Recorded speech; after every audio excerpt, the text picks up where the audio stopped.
pregação, nós conseguimos achar aqui, ó. Essa é a pregação, ó. Eu não vou ler tudo porque não é necessário. Eu quero mostrar para vocês essas frases. A palestra começa aqui, ó. Nem lágrimas nem lamento. Ele faz uma argumentação dele, ó. Quem abriu a boca para vir enfrentar e ferir, prepare-se para receber de retorno as forças tremendas que desencadeou, etc. Quem abrigou a calúnia suportará os erros infelizes. Quem desviou a visão para o ódio descubra novas forças para contemplar os resultados do desequilíbrio, etc, etc. E ele vai acusando todo mundo, dizendo: agora você fez, a lei deve alcançar você. E aí ele vai: seguidores do vício e do crime, tremei. Condenados por vós mesmos, conservais a mente prisioneira das mais baixas forças da vida e tal. E ele vai, olhos esgazeados pelo pavor, jazem abertos todas as máscaras fisionômicas. E aí ele vai mais para frente. Continua. Quem nos acusa de crueldade, e etc, etc, ele vai embora. Ele colocando aqui uma série de leis, aqui chamando a mulher, ele vai convertendo em toda. É nesse momento aqui. Então você vê que essa pregação, que diz assim: quem fez isso vai ter consequência daquilo, quem fez isso vai ter consequência daquilo. Pois é, eu não sei, na hora do intervalo é a menopausa dele. Está acabado. São ondas de calor.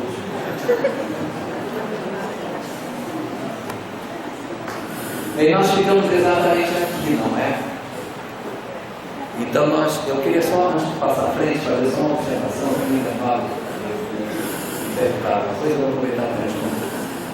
A gente está falando de acolhimento aqui, mas esse acolhimento, tudo que a gente está falando, não é uma tarefa específica.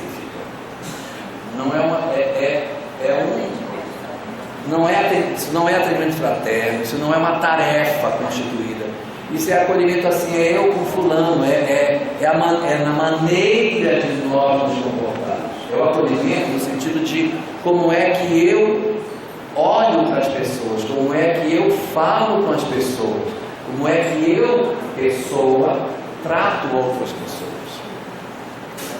Eu não me referi a atendimento fraterno pelo diálogo, que faz parte do atendimento espiritual, é uma peça constituinte do atendimento espiritual, não é isso. Eu me referi à maneira de nós nos relacionarmos, de como é que a casa trata as pessoas que vão. A pessoa chega na casa e ninguém vê, é a gente chegar e dizer: a gente tem que assistir aquele filme Avatar, eu vejo você, né? Então você dizer para a pessoa que você está vendo ela, eu vejo você, eu estou te vendo, eu percebo que você está aí. Olá, tudo bem, como você está? A gente poder se relacionar com os outros, ter um momento para perceber que o outro está lá. Foi isso que eu falei até agora. Quando eu falo de acolhimento, estou me referindo a acolhimento na forma de uma postura dos trabalhadores em relação às pessoas. Não é o atendimento fraterno pelo diálogo. Não é aquela tarefa constituída que a pessoa senta e você vai conversar com ela. Não estou me referindo a nada disso. Agora eu vou falar de recepção. Neste exato momento, a gente vai falar de recepção. Bom? Então, nós falamos do acolhimento na casa e falamos do acolhimento ao trabalhador. E agora a gente vai falar do acolhimento como tarefa. Agora sim, a recepção da casa espírita, que também não tem nada a ver com atendimento fraterno pelo diálogo. Em alguns trabalhos de alguns estados, eu recolhi uma parte do material e queria mostrar para vocês, que é sobre como a gente deve trabalhar com as pessoas que chegam, o visitante chega. Volto a repetir, isso aqui não é atendimento fraterno, é o visitante. A pessoa chegou e você vai abordar a pessoa que está chegando na casa. Como é que ele chega? Então, por exemplo, tem visitantes que chegam aqui para... Chega bem, olha, bom dia, eu vim aqui, boa noite, eu vim conhecer a casa, tal. Quando a gente recebe uma pessoa que ela está aprumadinha, não tire a pessoa do prumo. Porque como a pessoa veio aprumada, a gente faz o favor de desaprumar o sujeito. Então, quando a pessoa chegar bem na casa espírita, converse com ela normalmente sem pose de missionário. Tá bom? A pessoa chegou na casa espírita, conversa com ela, opa, tudo bem, que prazer e tal. Meu irmão, seja bem-vindo ao templo do saber, aonde as almas se reúnem para o encontro. Menos. Diga, opa, tudo bem, vamos entrar. Até nas obras que tratam sobre atendimento aos espíritos na reunião mediúnica, diz que a gente tem que tratar os espíritos como coisa daqui, do aquém, não do além. Se for querer tratar os espíritos como se eles fossem do além, fica mais difícil atender. Tem que atender os espíritos que estão no além como se fossem do aquém, que dirá os que estão no aquém. Muito mais justamente atendê-los com naturalidade. Mas tem vezes que a pessoa chega na casa espírita meio agitadinha. Quando chega agitado, não agite mais a pessoa. A pior coisa para dizer que ele está agitado é fique calmo, gente. Deixa mais nervoso. A senhora fique calma, por favor. Pronto. Aí é que você irrita o cidadão. A pessoa está irritada, está agitada, não aguce mais. Faça com que ela perceba você diferente. E ela então se acalma. Se vocês se comportarem bem, eu vou mostrar umas técnicas que tem, que a gente pode usar. A pessoa veio angustiada, que é muito comum, chegar na casa espírita atrás de um consulto. Cheguei e a gente é a primeira pessoa que vai chegar para conversar com ela. Está chegando. Como você recebe alguém que chega nessa condição? Nós não devemos chegar e dizer, mas o que foi que houve? Será que quer falar? Pode falar, pode confiar em mim, pode falar. Eu fico insistindo com a pessoa, deixa a pessoa à vontade. Se ela quiser falar, ela fala. Se for dia de atendimento fraterno pelo diálogo, ótimo, você recepciona a pessoa e já conduz o pessoal que está atendendo no atendimento fraterno. Maravilhoso. Mas a gente nunca deve forçar a pessoa para abrir o cofre do coração dela. Se ela não quiser falar, não precisa falar. Você está lá à disposição. Se o sujeito chega desconfiado na casa espírita, querendo saber o que está acontecendo, não faça investigações em cima dela, não fique pensando, você está desconfiada, né? Estou pensando que você está com um olhar assim, se a pessoa está desconfiada, não diga para ela o que você está lendo. Está agitado, você está agitada, né? Está nervosa, você está nervosa, né? Fique calma. E a pessoa você está desconfiado, tá? A gente não deve fazer isso, que você cria um constrangimento na pessoa. Quando isso acontece, a gente deve ficar o mais sério possível para facilitar esse processo. Se a pessoa entra e não quer ser notada, não se deve fazer, ei, você aí no fundo, vai cá para frente, isso aqui. A pessoa sentou e ficou lá quietinho, respeite a decisão da pessoa. Aqui vou dar uma dica de oratória para vocês. Existem situações em que a gente vai fazer palestra em locais, o auditório é muito maior do que o público.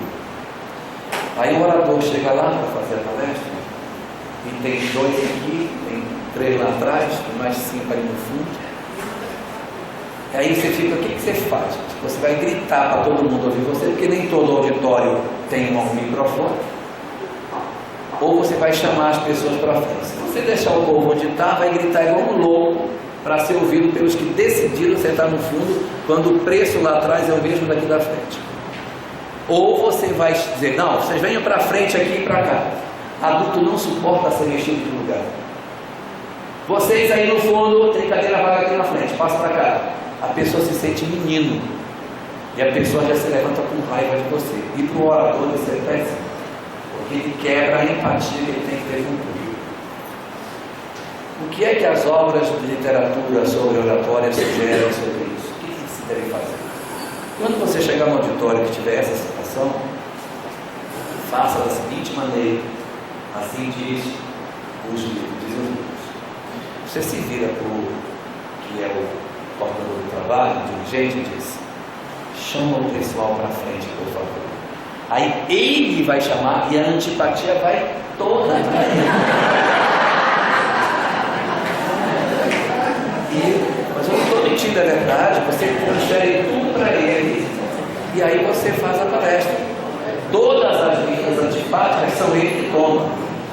Tudo que tem que dizer que é antipático, ele vai falar. Ele está ali para ser o para-choque de tudo que é ruim.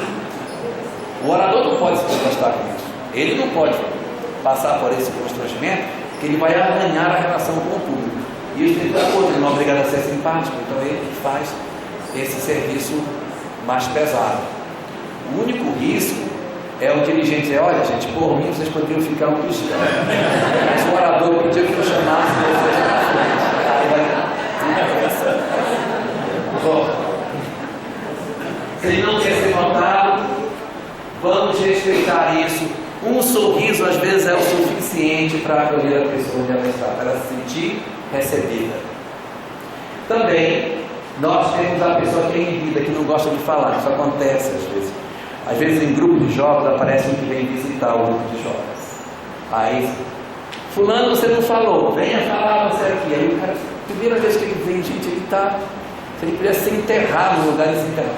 Fale, vem aqui na frente falar. Aí não volta nunca mais. Há pessoas que são tímidas e a gente precisa respeitar isso nas pessoas.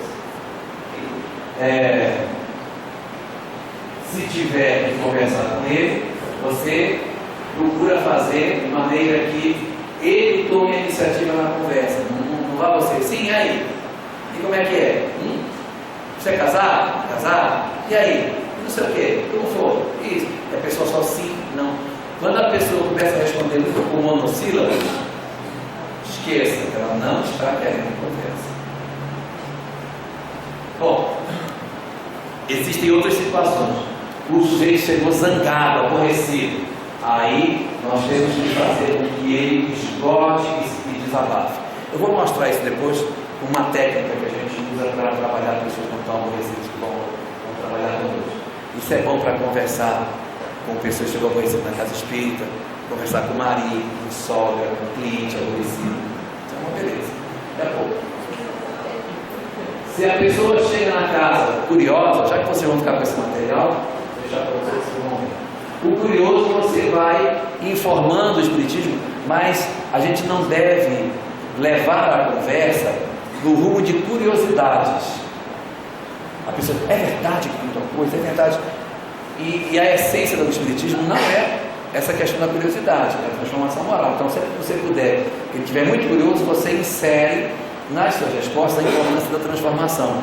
Em vez de ficar dando, é verdade que o Chico Xavier fazia tal coisa? Isso não é nada, minha filha, ele fazia era muito mais. Aí, não é exatamente essa a resposta que você deve procurar dar. Bom, se ele é muito falante, você vai ouvir a pessoa. A gente, quando tem, você tem uma técnica, o pessoal que trabalha com ESG, a gente quando está em ESG trabalhando, e tem uma pessoa que fala muito, você vai balançando a cabeça e vai prestando atenção na respiração dele. Balança a cabeça e observa ele respirando. Porque como ele é humano, uma hora ele tem que respirar. Quando ele respira, você faz a seguinte coisa, você diz: exatamente, vocês entenderam? Você aponta para ele aqui e vira para frente, só o que ele comentou. Isso é muito importante, gente. E sempre concordando, você não vai dizer errado, você vai dizer exatamente. Olha que curioso isso que ele colocou. Isso aí é importante que a gente olhe e você bota o ser humano. É uma estratégia para você tomar a palavra. Bom, como eu disse a vocês, queria mostrar um material que pode nos ajudar a fazer esse processo de entendimento, de comunidade com as pessoas. Há algumas técnicas, essas técnicas não são necessariamente espíritas, mas são técnicas que estão aí e que a gente pode se apropriar. Existe uma literatura farta sobre um assunto chamado neurolinguística. Eu não sei se vocês já tiveram a chance de estudar. A neurolinguística, ela é uma ciência que surgiu nos Estados Unidos no final dos anos 70. Ela é fruto de uma fusão do trabalho de dois pesquisadores, Richard Bandler e John Grinder. Eles juntaram os seus trabalhos e construíram uma pesquisa procurando saber o que é que faz uma pessoa ter sucesso. Como é que uma pessoa faz para ter sucesso? Só que sucesso para eles não é o que a gente geralmente pensa que possa ser. Sucesso para eles é a pessoa ter sucesso profissional, ou seja, se dar bem profissionalmente, mas não somente isso, precisa ter sucesso interpessoal. Se eu sou um profissional muito bom na minha atividade, mas eu não tenho habilidade interpessoal, não tenho sucesso. Mas só que eu posso ter muita habilidade interpessoal, ter um sucesso profissional maravilhoso e ser uma pessoa depressiva, sobrecarregada, perturbada, porque todo mundo me cobra, eu vou ficar doido. E aí por isso você precisa ter o terceiro eixo, que é o eixo pessoal. Ter sucesso é equilibrar esses três eixos: a questão profissional, a questão interpessoal e a questão referente a eu comigo mesmo. Tenho que estar feliz com quem eu sou, tenho que ter uma boa relação com o outro, tenho que ter na minha atividade, na sociedade, satisfação com o que eu faço. Se eu conseguir equilibrar os três eixos, eu tenho sucesso. Posso até não ter dinheiro, mas tenho sucesso. Porque não é ser rico, é você conseguir harmonizar a vida em redor de você. E aí eles resolveram saber o que é que fazia as pessoas terem sucesso. Esse aqui é o Richard Bandler, e este aqui, que vocês não estão conseguindo ver, é o John Grinder. Esse aqui é linguista. Esse é linguista. E esse é psicólogo e programador de computadores. Esse John Grinder dizia que a verdadeira comunicação não está nas palavras, está na energia das palavras. Chegue na sua casa, quem tem cachorro, dá o rap, e aí você chega em casa e diz assim pro cachorro: mas que cachorro feio, que coisa mais feia. Ele vai ficar todo feliz, porque ele não sabe o que está sendo dito. Ele não entende as palavras, ele tem a energia das palavras. Nós somos assim também. A vibração da voz, a entonação da voz, a maneira como nós impostamos a voz, é que leva a maior parte da informação que nós damos aos outros. Esse é o pensamento de John Grinder. E a ideia dele é aprender a trabalhar essas capacidades para que você consiga fazer as coisas melhor. E já o Richard Bandler tinha a seguinte defesa, que a mente humana é um computador. Então você pode dar um reset, pode colocar um programa, pode programar, desprogramar, resetar. Basta que você saiba dar os comandos, você programa o outro. Os dois se juntaram e fizeram programação neurolinguística. Por isso que ela tem esse nome. São esses dois pesquisadores. Eles então criaram esse negócio, tem um monte de definição. Primeira definição: é uma estratégia de modelagem comportamental baseada em experiências exitosas. O que é isso? Quem teve sucesso? Fulano, então eu vou me modelar nele. Como é que a pessoa fez para ter sucesso? Eu vou me inspirar nessa pessoa. Dá um exemplo disso, como é que é? Num trabalho de terapia de grupo, que existe muito fora da classe espírita, esse trabalho de apoio a famílias de drogados, apoio a pessoas que estão querendo abandonar um determinado vício, tem sempre terapia de grupo. Aí como é que funciona? Eu não sei mais o que eu faço com meu filho. Aí o outro diz: meu filho era assim e eu fiz isso. Aí eu, olhando o êxito do outro dele, eu vou copiar o modelo dele para a minha vida. Isso chama-se modelagem. Eu estou vendo como é que você fez, eu vou aplicar lá em casa, só deu certo. O menino parou. Então a neurolinguística é mais ou menos isso: eu descobri quem é que fez que deu certo e eu me modelar nele para conseguir resultados melhores. Também tem uma definição que diz que a neurolinguística é o estudo de como pensam e de como agem as pessoas de sucesso. Então, como é que as pessoas de sucesso agem? É assim? Então, eu vou descobrir como é o padrão de comportamento deles. Depois, tem quem diga que ele é o estudo da experiência subjetiva do ser, investigação da natureza interna do homem e como é que nós internamente funcionamos. Tem essa aqui que é a os psicólogos menos gostam. A neurolinguística é o manual de operação da mente. Nós nascemos sem manual e a neurolinguística é o manual que ajuda a gente a saber como é que a mente funciona. E tem um último preocupante para todos nós, que diz que Conhecer neurolinguística é sair da condição de caça para ingressar na condição de caçador. Quem não conhece neurolinguística pode estar sendo caçado por alguém que conhece, porque a pessoa usa as armas e pode estabelecer uma dominação. Vamos ser assim mais claro. O processo de sedução é todo ele um processo de neurolinguística. Todo ele. Qualquer processo. Não estou falando só de sedução afetiva, mas a sedução para você comprar um produto. Ai, fulana ficou linda, olha, essa é a sua cara. Isso aí são estratégias baseadas em fenômenos de neurolinguística. Aí o que fizeram os dois pesquisadores? Eles resolveram fazer uma análise. Eles pegaram milhares de pessoas e uma centena de comportamentos para investigar. Como as pessoas andavam, como as pessoas falavam, como as pessoas dirigiam, como elas reagiam quando eram agredidas, como elas faziam quando alguém falava delas uma calúnia, como elas se comportavam quando sabia que alguém que ela amava estava doente, como ela fazia se alguém falava mal dela. Um monte de conduta, e as pessoas saíram entrevistando as pessoas e sabendo o que é que elas, como elas reagiam em cada uma dessas coisas.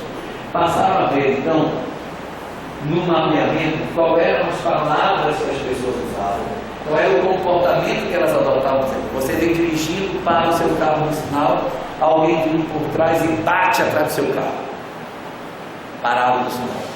Qual é a sua atitude? Sai do carro, vai atrás e pergunta: alguém se machucou? Alguém se machucou? Ai, graças a Deus, foi só prejuízo material.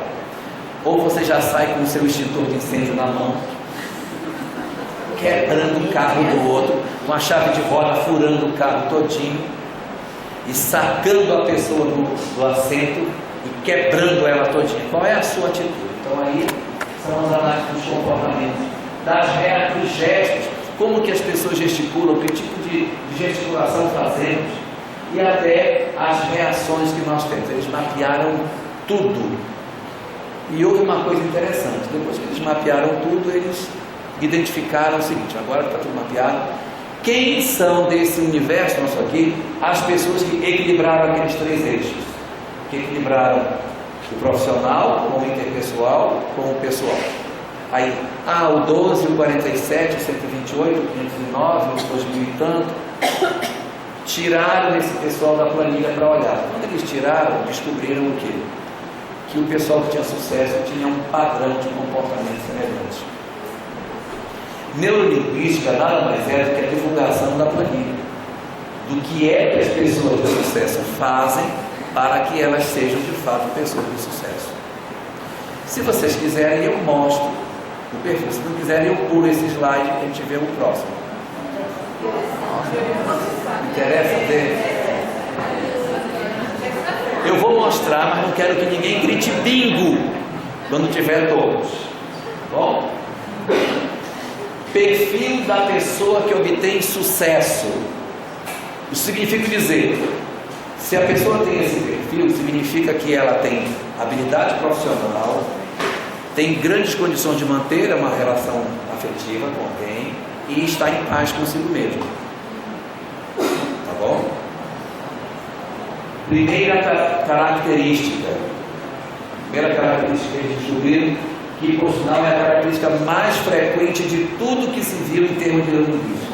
Quem obtém sucesso são pessoas flexíveis. Não é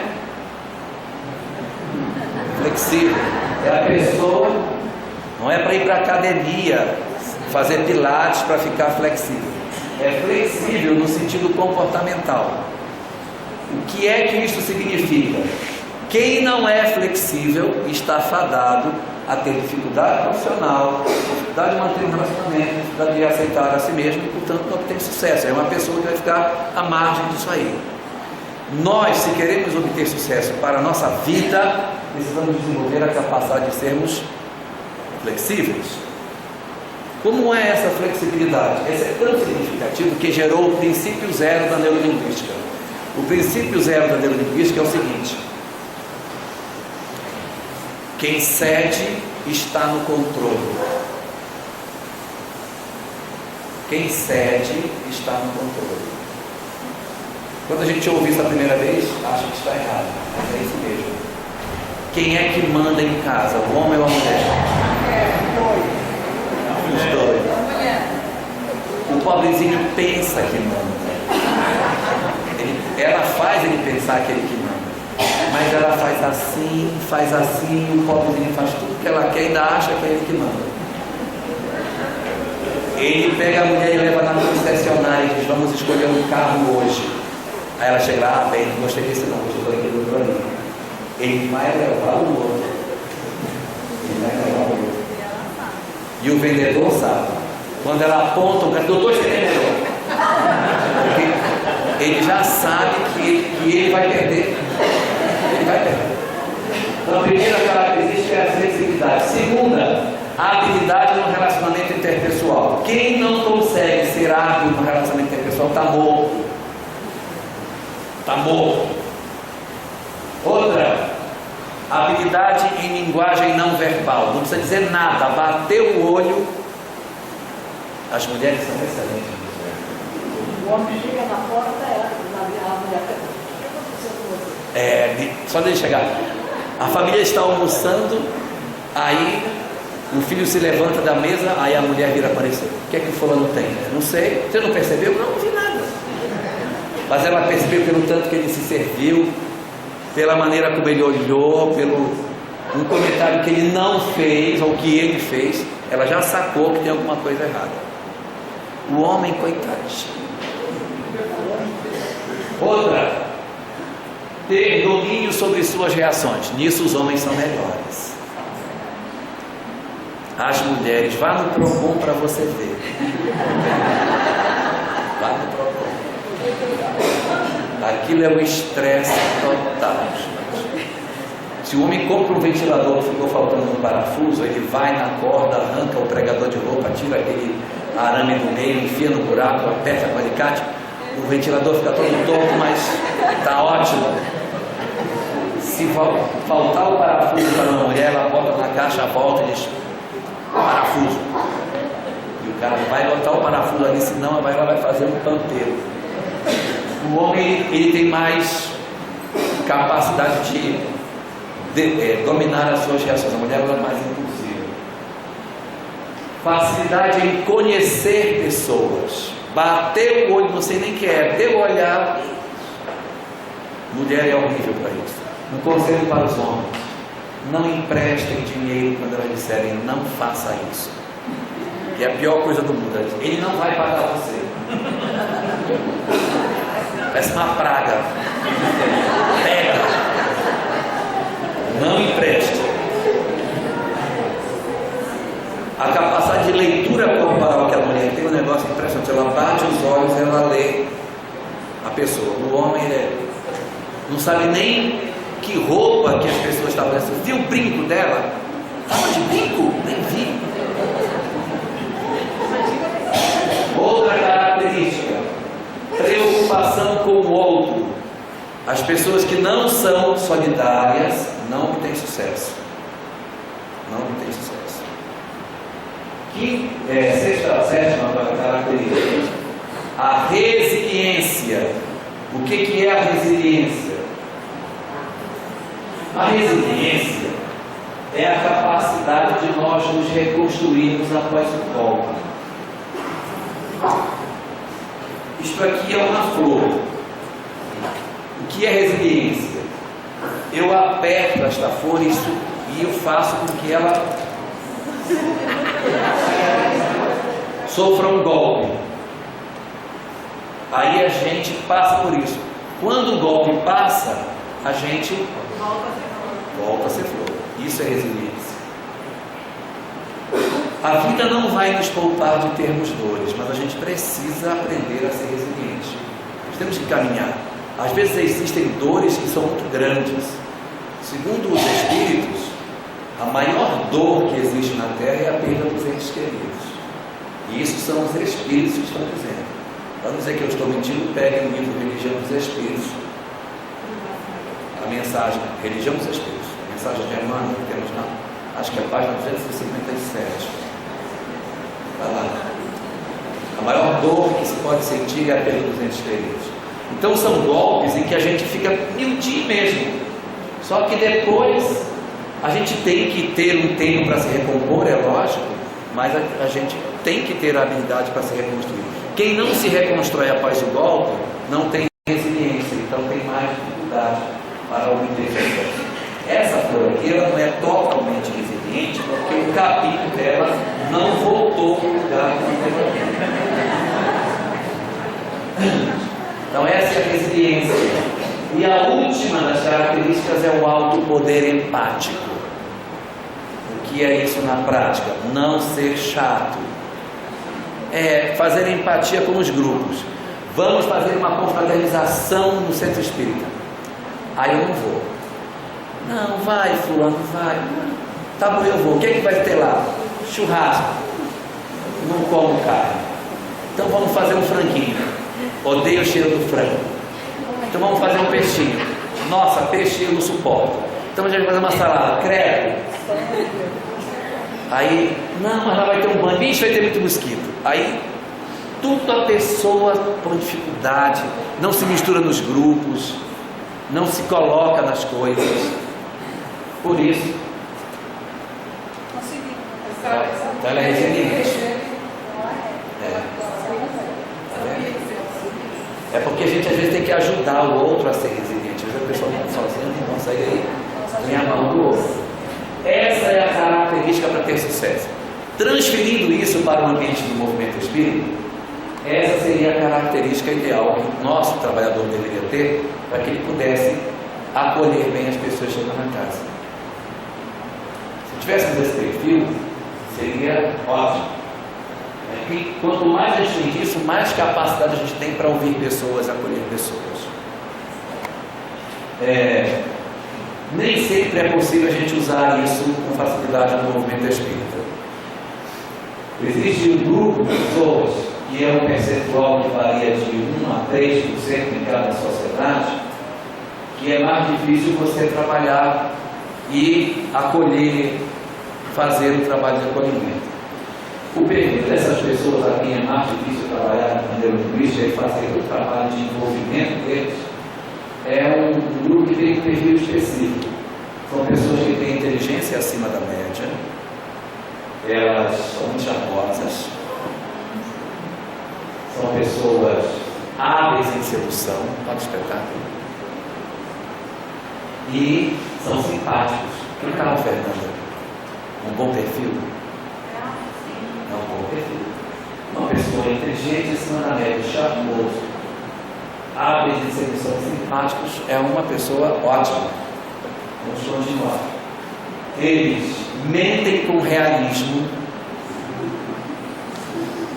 Eles se convencem da mentira. Mentem o tempo todo. Não expressam sentimento. Com essas pessoas é difícil trabalhar na linguística. Acolher uma pessoa dessa na casa é difícil, porque ela tem esse perfil. Não expressam o sentimento, não compreendem o sentimento dos outros, e ainda por cima, quando tratados, pior, ficam mais complicados ainda. Quem são esses?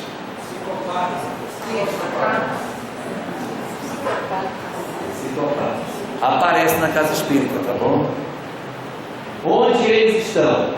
Eles são 1 a 3% da sociedade, 20% está no presídio. Eu disse 20%. Então 80% não está preso.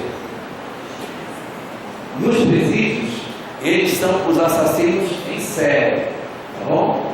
Não é todo mundo que está preso obrigatoriamente é um psicopata.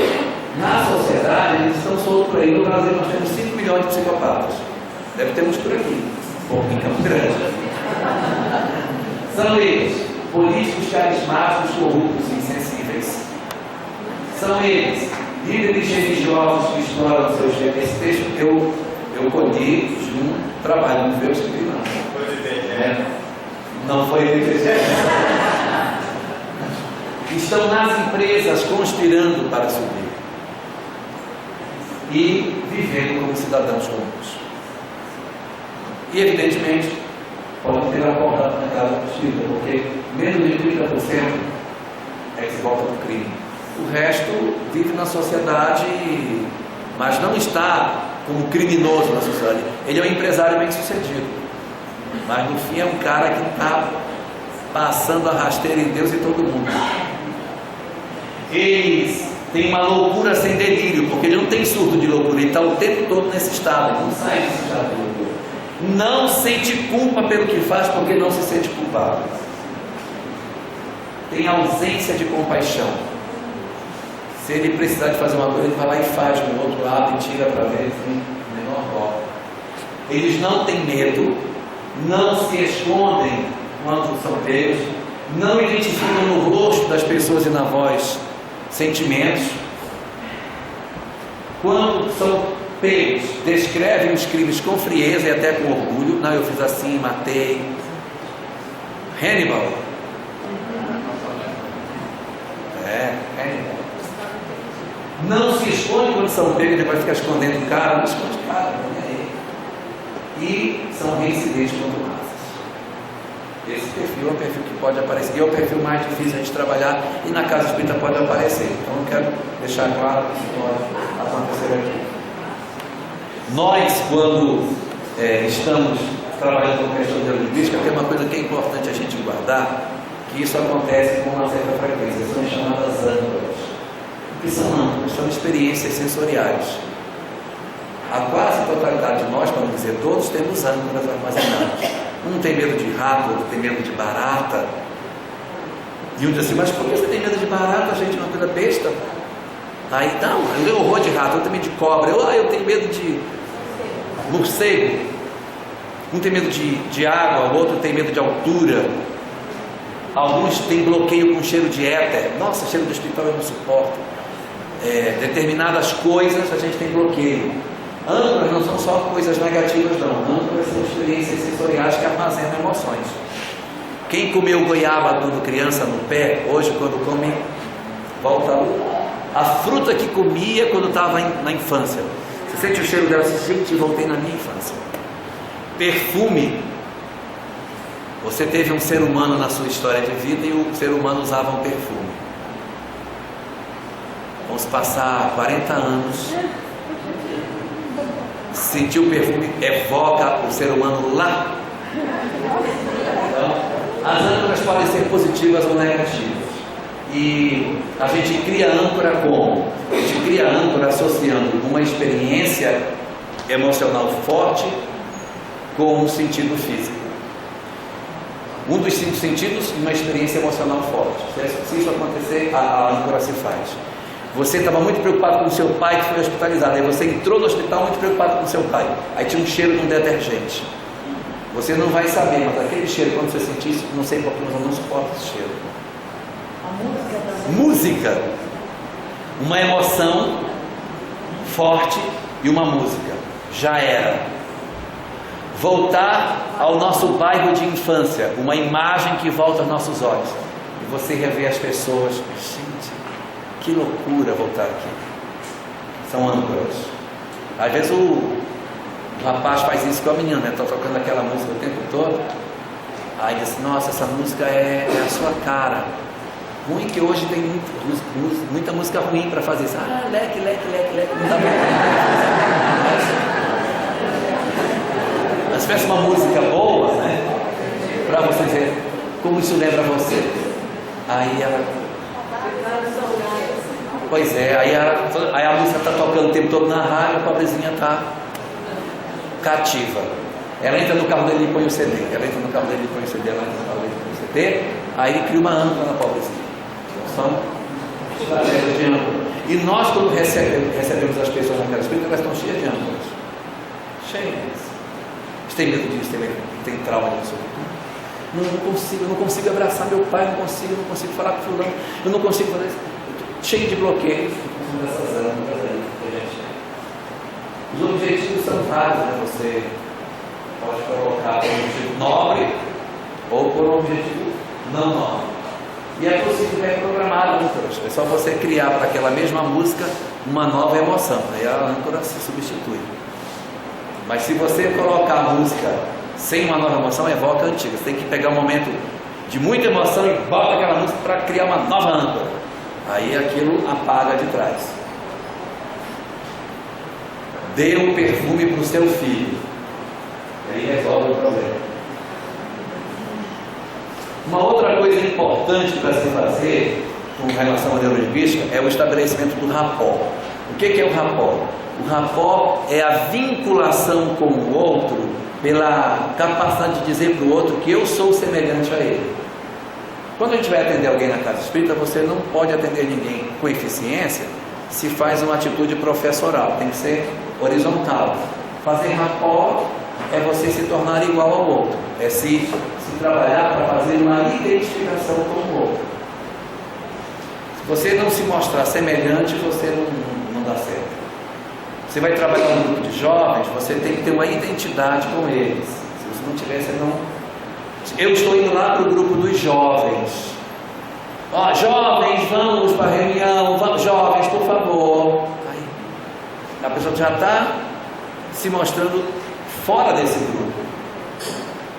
Tem que ter até no linguajar, como é que você chama as pessoas, como é que você envolve, como é que você trata para fazer. Então, a identificação é fundamental. E o convencimento do rapport, ele não é verbal, ele é não verbal. A gente prova que a gente é parceiro do outro, não é porque a gente diz, mas é por coisas não verbais que o outro se convence de que somos semelhantes. É aí que está o grande segredo. A gente, para poder convencer as pessoas de que somos semelhantes, nós temos que ser como o outro para convencer o outro. Eu não posso convencer a pessoa de que ela tem que ser semelhante a mim sendo diferente dela. Preciso ser semelhante a ela para poder convencê-la. E aí, uma das estratégias mais utilizadas é a modelagem comportamental. Ver como é que a pessoa se comporta e você utiliza um comportamento semelhante. Vou fazer um trabalho lá na periferia, distribuição de sopa. Aí eu vou para lá com um vestido longo de strass, rabo de peixe, com o cabelo do fixador todo assim, e um sapato saltinho agulha, e uma unha enorme, colocada até postiça por cima, bem longa, daquelas que quando se passa, cheque. Aí eu vou para fazer um trabalho na periferia, não tem como, com aquele vestido todo de strass, lindo, belíssimo, colocando, meu filho, traga a conchada ao outro, por favor, aí botando sopa no prato, não dá. A gente tem que ter uma identidade. Trabalho de periferia é tênis, jeans, camiseta, ponto final. Camiseta, inclusive, usando uma boa frase, né? Porque às vezes o pessoal vai com umas frases que são totalmente contrárias àquilo que ele está falando. Outro dia eu estava dando um treinamento e tinha uma moça com uma palavra escrita em inglês assim, na blusa dela. Aí quando foi assim a hora do intervalo, eu passei por ela e disse: você sabe o que está escrito na sua blusa? Aí ela disse: não, o que é isso? Traduzindo para o português é luxúria. Aí ela disse: ah, mas eu sou realmente uma pessoa muito luxuosa. Aí eu disse: luxúria não é isso. Luxúria é o pecado do sexo. Em outras palavras, você está levando uma blusa de assim, garota sexualmente desequilibrada. É isso que você está dizendo. Aí ela disse: ah, mas também não está tão errado assim, né, professor? Mas a gente vai com umas camisetas com coisas completamente estranhas e a gente precisa cuidar. Tanto quanto possível, uma camiseta que não tenha muita coisa estranha escrita é bom. Até uma frase espírita, uma camiseta branca, ou se tiver alguma coisa escrita, dá uma olhadinha para ver se não vai colidir com o que a gente vai fazer lá. Às vezes a gente pega umas camisas de heavy metal aí, com umas caveiras com espada trançada nela, toda preta, e aí escrito um monte de coisa estranha, e vai para a casa espírita fazer palestra com aquela camiseta. Então, a modelagem comportamental é você procurar um espelhamento nas pessoas com quem você está. Vai fazer um atendimento na casa espírita, procurar fazer uma semelhança nossa com aqueles que vão lá. Não ir tão diferente para a gente não ter dificuldade de ser aceito pelo outro.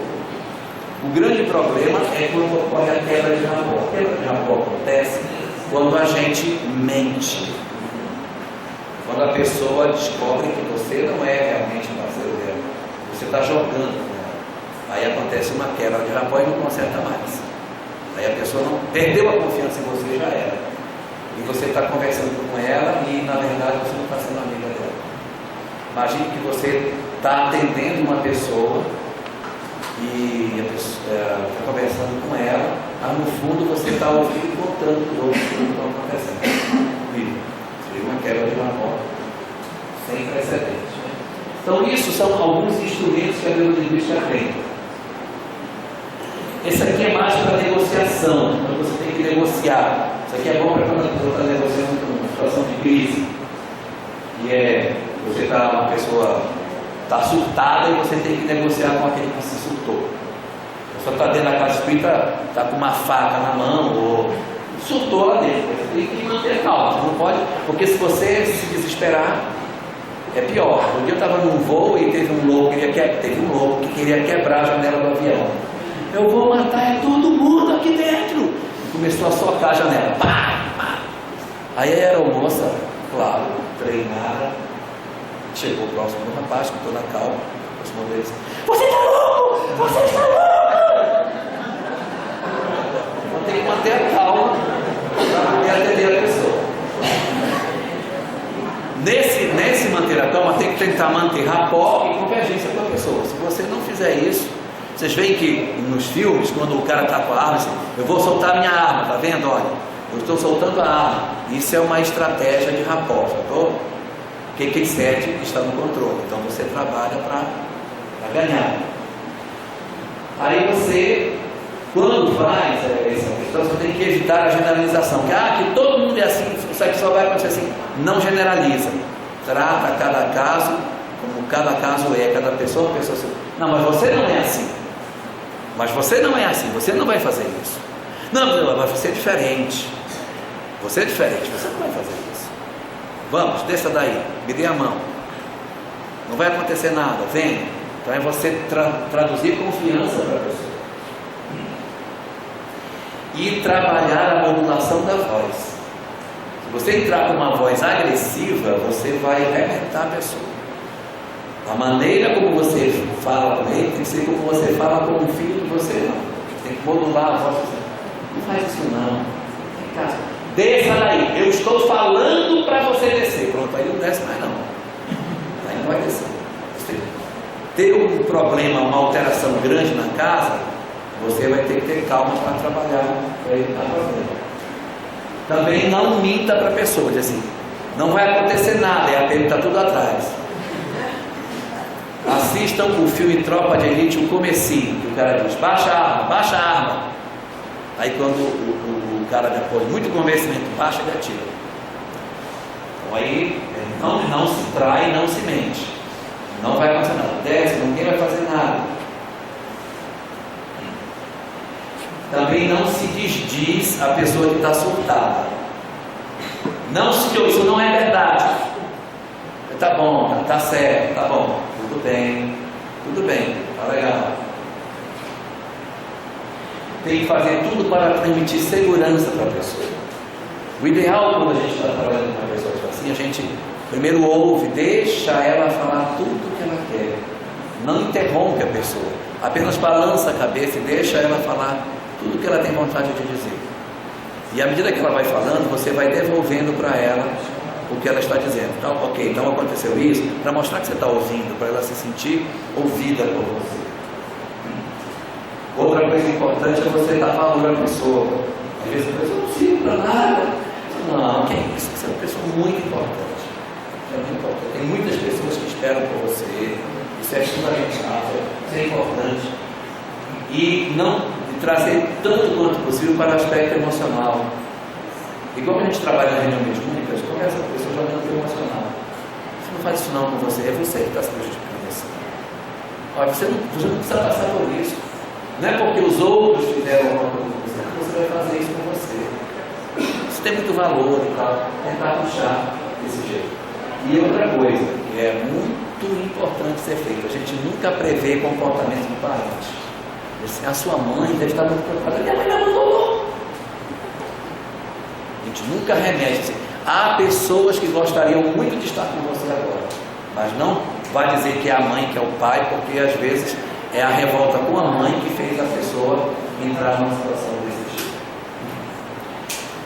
É por isso que a gente, quando vai conversar com as pessoas, pode usar a maneira linguística, esse instrumento, que no meu entendimento é o instrumento mais eficaz para a gente trabalhar com pessoas que chegam a estado de espírito alterado. Chama convergência.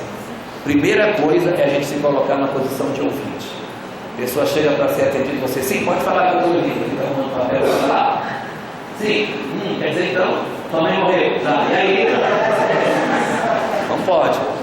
A pessoa vem para. Você vai conversar com ela, se coloca na condição de ouvinte. Se põe na condição de ouvinte e dê atenção a ela, porque tem um pessoal que se põe na condição de ouvinte e diz, não, depois fulano, tá, pode continuar, pode ouvir. Não, deixa lá que eu pego depois, continue. Não, sim, fale, não dá. Senta com a pessoa e dá atenção a ela, não fique dando atenção a muita gente ao mesmo tempo. A pessoa procura com você e a gente não interrompe a pessoa que está falando, deixa ela falar. Ela chegou na casa espírita, eu não estou me referindo ao atendimento fraterno pelo diálogo, estou me referindo à recepção. A pessoa entrou na casa, assim, aqui, queria saber, porque sabe, eu estou com um problema, não é comigo, atendimento fraterno pelo diálogo. Aí a pessoa, nem que falar, ouve a pessoa, senta com ela, deixa ela esvaziar pelo menos um pouquinho, você está ali na recepção, ouve a pessoa, não interrompe ela, ouve com atenção, prestando atenção na história que ela está contando, nos nomes que ela fala, para você não se perder depois. E vai anuindo, vai balançando a cabeça. E vai tentando compreender a pessoa. O que é compreender? É ajudar o outro com as razões que o outro tem. É você fazer uma medida de tal sorte que eu consiga justificar o que o outro está fazendo. Aí eu me droguei, aí eu peguei, fui, vendi tudo da minha casa. Se você não conseguir entender que um drogado faz mesmo isso, mas isso você é um sem vergonha, não? Você é um safado. Você é um bandido. Se você não compra o entendimento de que você precisa compreendê-lo, você não vai conseguir ajudar. Precisa primeiro compreender as pessoas. E à medida que ele vai falando, você vai mostrando para ele que está ouvindo. Então aconteceu isso. Então aí você saiu. As perguntas são sempre feitas de maneira que a resposta seja sim. Que é para a pessoa sentir que ela está ouvindo e que está chegando no seu ouvido o que ela está falando. Diz a neurolinguística, isso aqui é uma questão neurolinguística, não tem nada a ver com espiritismo, mas diz a neurolinguística que quando você conversa com a pessoa e você convence esse seu interlocutor de que você está sintonizado no pensamento dele, quando você se mexe na cadeira, a pessoa se move também. Aí você, fisguei a pessoa. Aí é sinal de que ele aceitou que você é parceiro dele. Agora está na hora de você falar. Aí sim você vai começar a falar. Aí você vem, deixa eu ver se eu entendi. Você falou isso. É isso mesmo? Pois é, agora olha só. Aí você vai fazer as suas ponderações na história dele. Isso aqui, segundo a neurolinguística, é mais ou menos assim. Primeiro você acompanha, depois você conduz a pessoa. Você ouve e depois você conduz. Para nós concluirmos e irmos gargalhando com a cabeça para trás para o nosso almoço, vamos ver as habilidades que a gente precisa desenvolver para que essa tarefa seja feita da melhor maneira possível. Primeira coisa é a nossa informalidade afetuosa. Se formos formais demais, problema à vista. Mas temos que ser informais afetuosamente. Não é chegando, tu é doido, meu, chegou aí na casa espírita, moleque. Não, você não pode receber ninguém assim. Mas também não podemos ser absurdamente formais. A gente tem que ser informal, mas afetuoso. Essa é a qualidade para que a gente possa fazer com que as pessoas cheguem na casa e sejam bem acolhidas. Crachá. Quem está na recepção da casa espírita tem que ter crachá para se identificar. Tem que ter nome. Casa espírita, fulaninho de tal. Um crachazinho.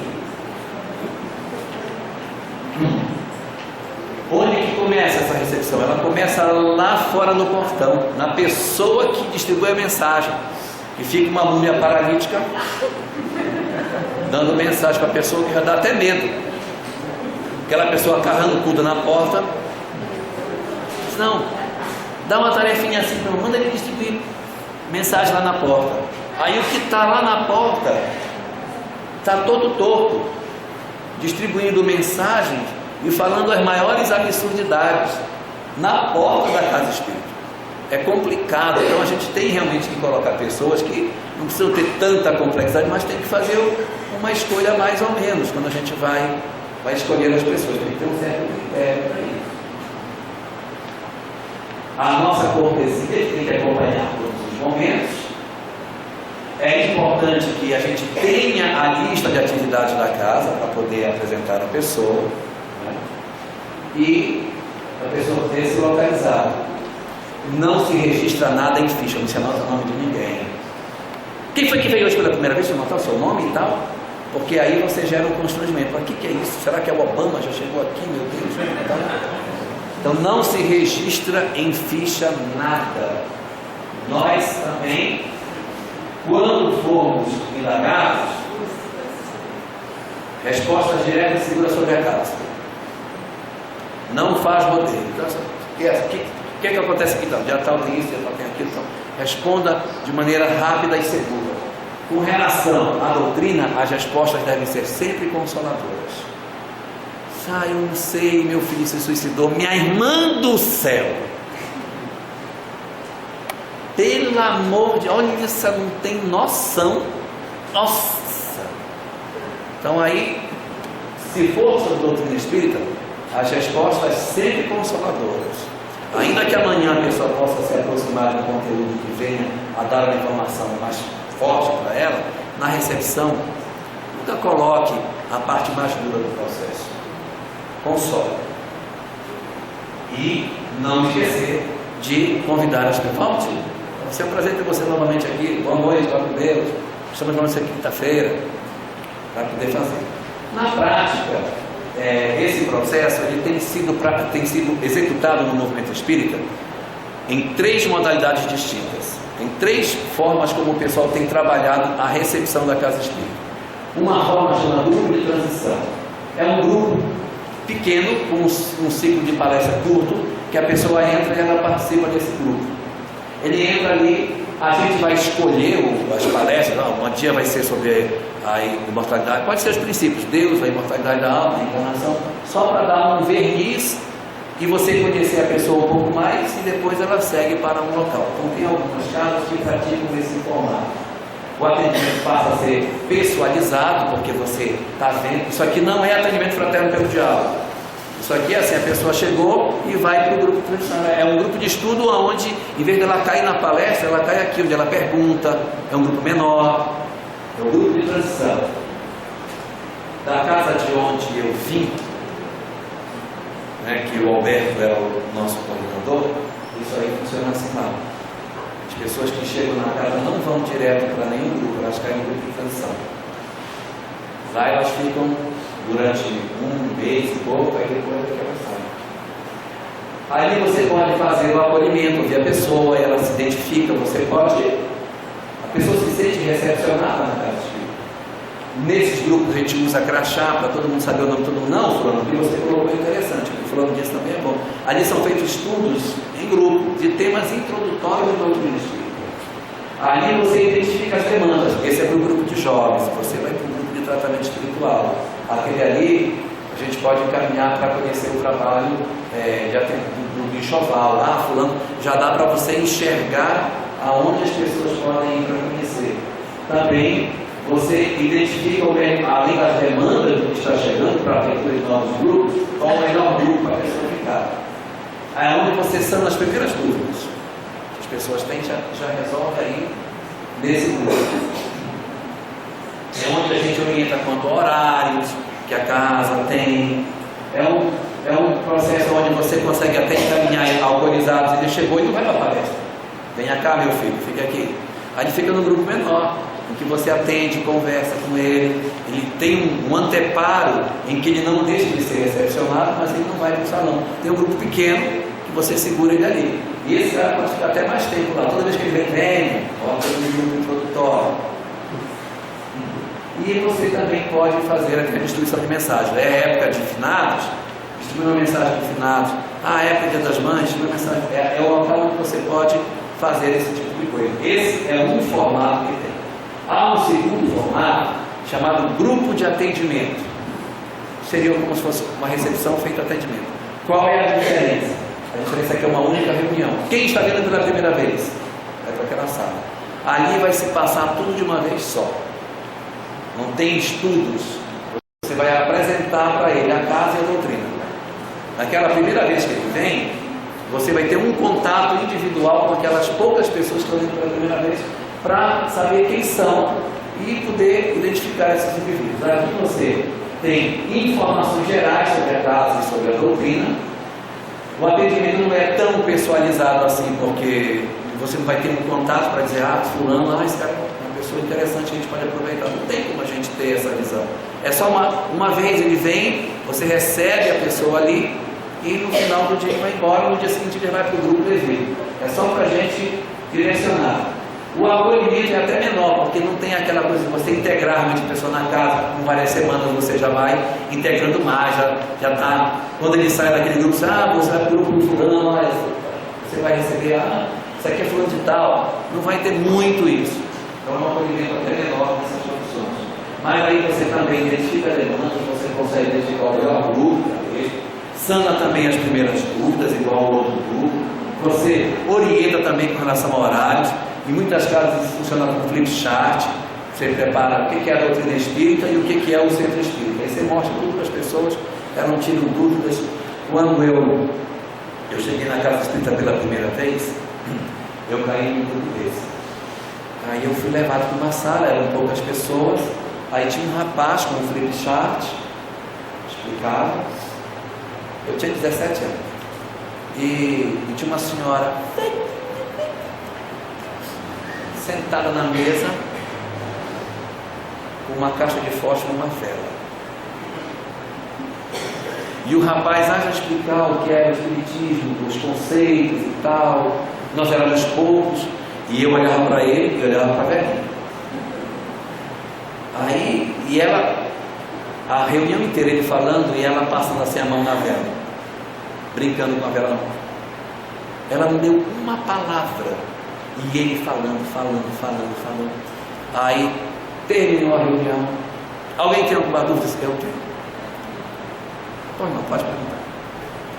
Terminou a reunião? Terminou. E que horas que ela vai incorporar para dar uma mensagem para nós aí? Aí não, ela é só a dirigente da reunião. E essa vela na mão dela? Mas não, é porque em Belém falta muita luz. E nós já deixamos a vela aqui, porque se faltar energia a gente já liga e a gente não fica no escuro. Então eu quero dizer a vocês que eu fui muito importante para o movimento espírita do Pará, que a partir da minha manifestação passou-se a guardar a vela dentro da gaveta. Eu contribuí para o movimento espírita, porque eu nunca iria imaginar que aquela vela em cima da mesa era por causa de faltar luz. Eu estava louco por incorporar e já dar uma mensagem para cada um, passar um recado do mundo espiritual, né? É muito prosaico. Não é esquisito demais, né? Então, é a hora que a gente pode fazer isso. Você encaminha autorizados para esse grupo, porque eles chegam na casa e você não vai dizer, não, meu filho, vai embora daqui. Vai colocar no salão. Então, se você tiver um grupo de atendimento, você não tem nada. Fica ali. Ele vai até perturbar o grupo, mas menos. E você tem a chance de conversar com ele, distribuir-se mensagens também nesses grupos. E as casas que são bem menores, que possuem um fluxo bem menor de pessoas, podem ter um terceiro formato, que é o atendimento avulso. Você destaca uma ou duas pessoas para ficarem do lado de fora para fazer o acolhimento de quem chega. A pessoa chegou, não tem sala específica. Chegou, entra aqui, você senta com ela do lado e você vai conversar com ela. Olha, isso aqui é a nossa casa, leva a pessoa para conhecer, o que você quer saber. Então é uma coisa absolutamente informal, mas que você não deixa de recepcionar. Qual seria um momento específico para você identificar que uma determinada pessoa está vindo pela primeira vez? Pergunta no salão, existem algumas casas que fazem isso. Alguém está vindo aqui pela primeira vez, aí retira. Ou às vezes na recepção recepção lá em casa, ó, boa noite, está vindo pela primeira vez? Bom. E quem fica no portão, identifica as pessoas que já conhecem, estão aí, e a pessoa ela entra já meio assim, né? Aí você já sabe que ela tem o outro, cometa, normal.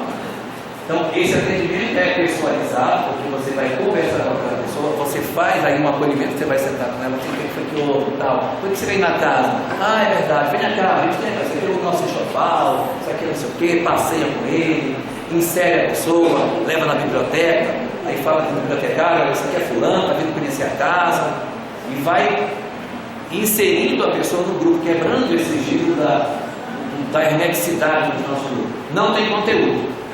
Não tem um conteúdo formal que você vai dar, que não vai decorrer da conversa que a gente vai ter com ele.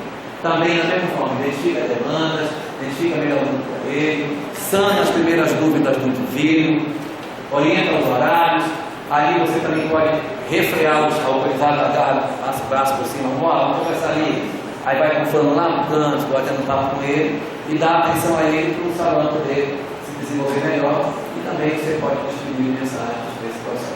Ok, gente? 12 ideias. Última transparência. Os atributos dos trabalhadores para isso.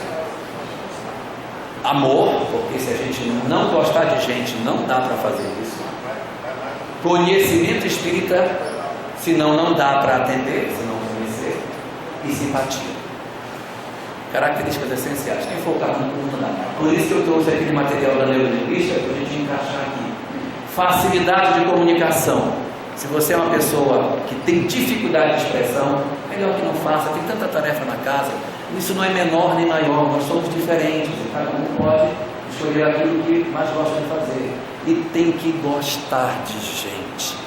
Tem gente que não gosta de gente. Quem não gosta de gente não deve ser colocado na sua tarefa, é até uma maldade você fazer isso. Tem que gostar de gente, tem que ter compromisso com o horário, porque esse é o pessoal que tem que chegar mais cedo, para poder recepcionar quem chega na casa.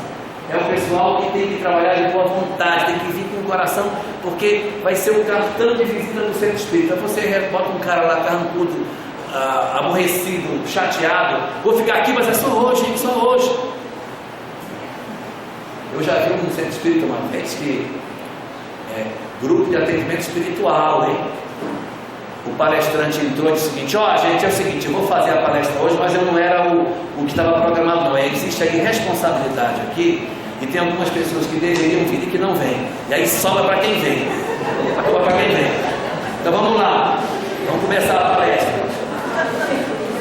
Ele Vamos ver o que dá para fazer, ele diz isso. Aí ele começou a fazer a palestra. Gente, eu quero um raio na minha sogra, você está mentindo. Ele estava assim falando, e o pessoal entrava, e próximo da entrada ficava uma mesa com umas garrafas de água para fluidificar. Aí o pessoal fazia a palestra, já estava andada a palestra, uns 15 minutos mais ou menos. Uma mulher se levantou, pegou a garrafa e disse: é tudo mentira! E pegava as garrafas e jogava ali. E o povo se desesperou e quis sair todo mundo por uma única porta minúscula. O salão era grande, tinha muita gente ali, aquela casa devia dar mais ou menos umas 200 pessoas. E ela jogou as garrafas dele, acertou algumas, outras não, e o povo se desesperou. E começou a gente querer sair, teve gente que caiu, foi pisoteado, foi uma beleza. Aí, quando deu o tumulto, disse: está vendo o que dá a irresponsabilidade de pessoas que faltam no serviço? Ele disse que a culpa era do outro que não veio, e foi ele que desarmonizou. Mas é assim, então a gente tem que estar de boa vontade, com o coração cheio. A pessoa que vai fazer isso tem que conhecer a casa. Uma questão que muito me encabula, que eu já vi em muitas casas espíritas: a programação. O dia do ESD, o dia do passe, o dia do estudo, o dia da cura espiritual. Isso me encabula, porque fica pondo o espiritismo como obrigado a curar. E pessoas lá, que eu já vi também, eu fui até no espiritismo e não curou coisa nenhuma. Então eu penso que uma responsabilidade muito grande colocava o espiritismo com responsável por cura. Sessão de cura tinha que ser ou sessão ou trabalho de tratamento espiritual. A cura será uma consequência se merecimento houver, ou então atendimento espiritual, como você estava dizendo, mas nunca a palavra cura espiritual. Isso me encabula muito. E eu queria saber, estou errado? Está certíssima. Cura do centro espírita é só no couro da gente. O couro vai curar. Bota o couro no sol para fazer a cura do corpo. Você já viu isso, né? Mas isso, felizmente, está diminuindo no movimento espírita. Houve um período mais atrás em que era comum que as casas tivessem um trabalho de cura espiritual. Aí mudou-se o nome para tratamento espiritual. Foi um progresso. Aí continuou problemático, porque se é tratamento, vai tratar. Quem trata que é o quê? Cura. Então, de certa maneira, está levando a mesma coisa. Aí passou. Não, agora não vai ser mais tratamento, agora não vai ser atendimento espiritual. Para poder fazer as coisas não comprometerem a doutrina. E agora, ontem eu estava comentando que agora tem um novo nome que o pessoal está querendo trazer, que é uma novidade aí. Não sei se vai pegar, mas acho que atendimento espiritual não está um bom nome. Agora acho que eu falei para você que é atendimento fraterno o nome. Atendimento fraterno. Bom, é preciso conhecer a casa. Se não conhece a casa, não pode orientar. Quando é fulano? Quando é a palestra mesmo? Tem evangelho? Não tem mais, acabou. Então a pessoa que vai fazer esse trabalho, ela tem que saber as tarefas para ela orientar quem está chegando para casa. E, evidentemente, uma peça fundamental precisa estar engajado em algum grupo de estudo. Essas são as características essenciais que a gente precisa ter. Então, está lá em cima, o conhecimento espírita, a segunda peça. Se nós não tivermos isso, a gente não vai conseguir fazer o trabalho como deveria ser. Gente, essa é a nossa discussão que a gente pensou em trazer para hoje. E eu gostaria de agradecer a paciência de vocês e deixar para todos a nossa reflexão uma história para ajudar a gente a refletir sobre tudo isso que a gente trouxe. Conta-se que havia uma região muito grande aonde se plantava muito trigo, havia vários trigais, e todos os anos nessa região havia um concurso para escolher qual era daqueles plantadores de trigo o que produzia o trigo de melhor qualidade.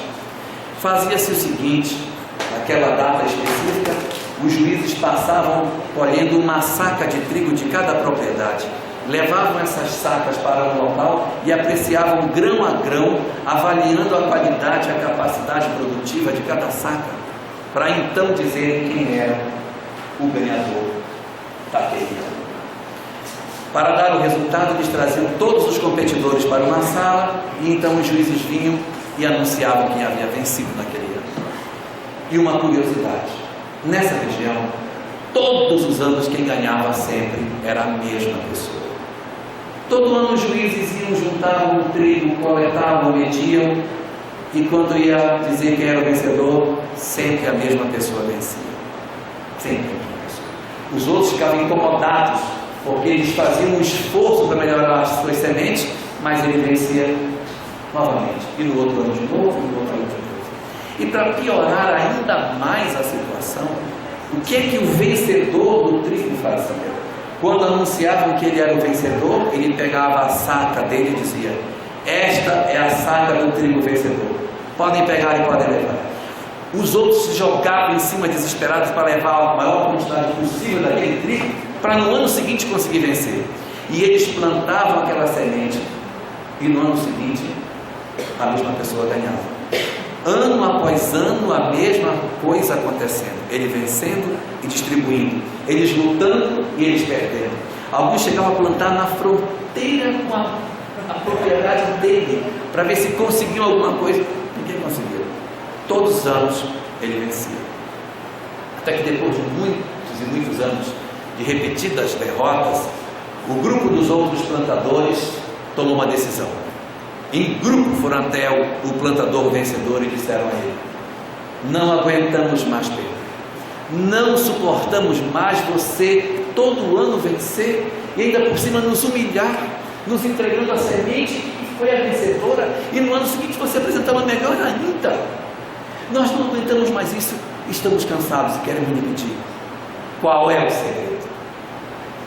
Ele então riu, virou-se para os companheiros e disse: mas o segredo é muito simples. Todos vocês sabem qual é o segredo. Nenhum de nós aqui ignora que o trigo não fecunda a si mesmo, que ele é fecundado pela planta vizinha. O que é que eu tenho feito esses anos todos? Eu pego a minha melhor semente e eu dou para vocês. E o que é que vocês fazem? Vocês circundam a minha propriedade com a melhor semente que tem. Então o trigo que nasce na minha propriedade é melhor ainda. Vocês têm plantado sempre próximo da minha área, mas não têm se dado ao trabalho de entregar um trigo bom para os seus vizinhos do lado de lá. Então vocês ficam cercados pelo trigo ruim, porque vocês não dão o que tem de melhor para os outros que estão do lado de lá. Se vocês querem que o trigo de vocês seja bom, pegue o melhor trigo que você tem e dê para quem te cerca, porque quanto melhor for o trigo que você der para os outros, muito melhor será o trigo que vai nascer dentro do nosso terreno. Ok?